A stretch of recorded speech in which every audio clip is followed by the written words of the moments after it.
y del seno de cada una de las organizaciones. ¿Este es un acuerdo en principio en Río Grande o se podría trasladar a nivel provincial? Y en este momento lo estamos trabajando acá en la ciudad de Río Grande. No se descarta esto de trabajarlo a nivel nacional, provincial, perdón. Pero obviamente que en este momento concreto estamos acá en la ciudad de Río Grande llevando a cabo estas acciones, ¿no? Ahora, ustedes tienen trabajadores afiliados en un mismo ámbito, como por ejemplo las escuelas. ¿Es posible que se resuelva en algún momento una paralización total de ambos sectores? Por supuesto que es posible, siempre y cuando, volvemos a repetir, salga del consenso de las dos organizaciones y salga el consenso de las bases. Porque de lo contrario lo que termina haciendo es dividiendo, y nosotros estamos buscando y construyendo la unidad. Que no, digamos, no es difícil, pero tampoco es fácil el camino. Pero en este momento creo que estamos transitando la misma senda, porque el golpe que le está dando el gobierno a las políticas públicas, estoy hablando de educación, estoy hablando de salud, estoy hablando del IPAU, es algo en común, algo que atraviesa y que, digamos, que podemos consensuar sin ningún tipo de diferencias. Otra de las coincidencias es que a ninguno de los sectores ha accedido, por lo menos el gobierno, a dialogar tema salarial. Digamos, ¿esta es otra coincidencia en el momento?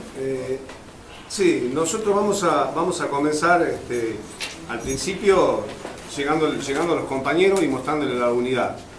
La actitud del gobierno de forma unilateral lo ha demostrado estos últimos 5 años, que no tiene el instrumento y ni siquiera la capacidad de discutir con los trabajadores. Por eso ha sido en forma permanente, ha actuado con decretos compulsivos, como acaba de pasar con los compañeros de ATSA. Y esto es un modo de gobernar de aquellos que no tienen políticas de Estado para los trabajadores, ni mucho menos desde la responsabilidad social, que es seguridad, que es salud, que es educación. Cuando no hay un plan del Estado, obviamente queda a las claras cómo se manejan. Se manejan en forma autoritaria, con decretos, con resoluciones, y eso es lo que ha venido pasando estos 4 o 5 años. Democracia cero, porque no se ha convocado a los debates definitivos en cuanto a estas cuestiones que son básicas de una sociedad, que es poder dirimir la salud y la educación en conjunto con quienes representan, que somos en este caso nosotros, los trabajadores, y de alguna manera, obviamente, al resto de la sociedad también.